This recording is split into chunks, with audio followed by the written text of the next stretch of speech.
Vous avez combien d'heures là à peu près de vol Un peu plus de 200 heures, je dois avoir autour des 215-220. D'accord. Et ça c'est beaucoup à votre âge ou pas? Ouais, à 20 ans, ouais, c'était quand même. Ouais, à Ouais, 20 enfin, ans, après c'est ça beaucoup. commence à être pas mal.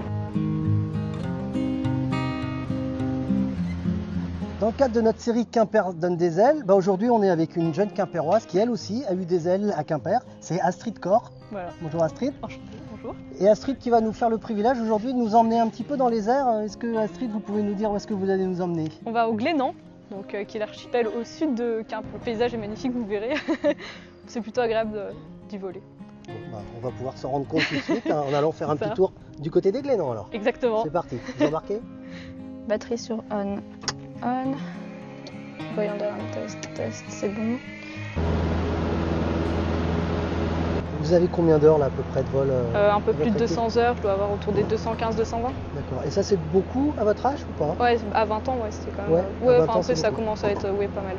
Pour quelqu'un qui veut passer professionnel, on va dire que c'est du standard à peu près. Enfin, souvent, on est plutôt autour des 100 heures de vol quand on a commencé à 17 ans et qu'on ne veut pas forcément être. Enfin, je ne dis pas que je suis privilégiée, je pense pas. Oui, forcément, on a de la chance, je pense, d'y être. Et honnêtement, on profite juste, on ne pense pas trop, on pilote. Puis on fait ce qui nous plaît, on fait notre passion avant tout, donc c'est quand même pas mal. C'est génial d'être en haut, donc faut pas hésiter. Donc non, même se renseigner. C'est un budget aussi, hein, donc partir en vol, tout le monde n'a pas la même chance, je pense, et je fais partie des chanceux. Donc après, avec la fédération, on a quand même des aides pour passer ces différents brevets. Si on passe en aéroclub seulement, donc pour les moins de 21 ans, donc c'est quand même, faut y penser. Ouais, c'est accessible à tout le monde, honnêtement. Bon, bien sûr, faut pas être excellent en maths, faut avoir des notions, mais on va pas nous demander de faire des calculs d'intégrales, etc. Pour un brevet de standard, on va dire, donc un PPL, faut pas forcément être excellent en maths. Faut avoir des notions de maths, mais c'est accessible honnêtement à tout le monde. Hein. Normalement, on peut commencer. 13 ans, c'est un peu jeune. Je pense que ça n'a pas d'intérêt, puisque le premier brevet, on peut l'avoir qu'à 17 ans, donc c'est un peu long passer les formations.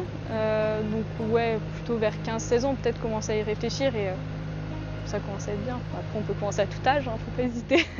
Il y a eu quasiment 1 heure de vol qui s'est passée. On a l'impression, c'est 20 minutes, un aller-retour, et puis on revient. Mais non, on voit pas vraiment le temps passer. Mais après, on a le temps de roulage aussi pour décoller. On y va, on réatterrit, on a du roulage, il faut faire tourner le moteur, etc. Il faut quand même avoir le temps de le faire.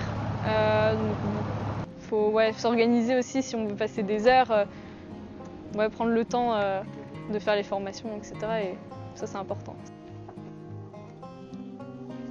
Alors là, par contre, j'ai mal aligné le truc. Je vais aller chercher une barre. Hop.